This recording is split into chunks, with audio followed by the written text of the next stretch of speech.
Hai, Assalamualaikum, selamat pagi. So, hari ni hari Selasa, 25 hari bulan. So, I hari ni decide untuk buat vlog. Hari ni, I punya plan is I nak pergi dental service and then I ada lunch dekat Bukit Bintang dengan kawan I. We going to try the Mitasu Japanese buffet tu sebab I nak makan raw salmon. I dah pakai braces. It has been 2,000 years later. 7 bulan. I sakit gigi. I macam gigi bonsok I nak keluar tapi dia keluar sonsang sebab tak ada ruang dah nak keluar kan. So I decide untuk pakai braces. Lepas tu gigi jarak-jarak sikit je sebab I floss kan. Sebab dalam dia mengganggu. Ya Allah, terkejut aku. Dia mengganggu ada biawak intai I sekejap Nampak tak biawak tu julur kepala dekat sini. I was so shocked. Okay, so I dah habis bercerita. I tengah bersiap-siap sebab I dah lambat dah sebenarnya. So, tada! Sekarang pukul 10.30. Appointment I pukul 10.30 tapi baru nak gerak. Okay, cepat.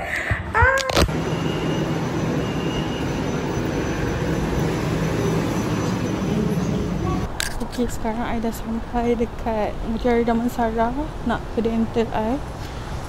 Kalau jalan dalam berapa minit 5 ke 10 minit macam tu kot. So I dah lambat sebenarnya, sangat-sangat lambat doh. I punya appointment pukul 10.30.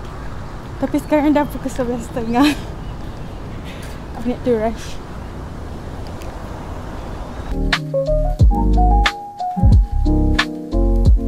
So itu dental I. Kita dah sampai.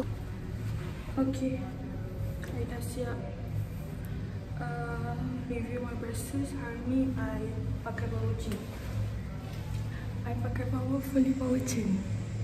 Sakit sebab dia tarik. Dia macam nak rapat kan. Dia nak rapatkan gigi I. So dah start pakai power chain. Panas lah. Panas ni nak berjalan. Ya, I nampak hitam dah. I punya makeup dah oxidize. Ush. Kita beli air jap. Lepas tu kita akan back to MRT dan kita akan pergi Bukit Bintang.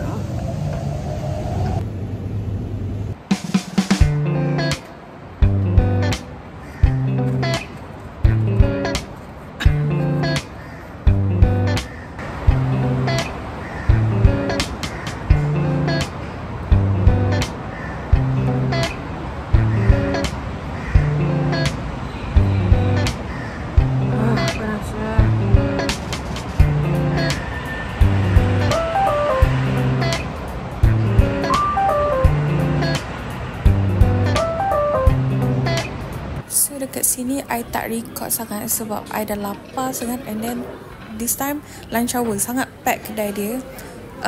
So ni the environment dalam kedai lah.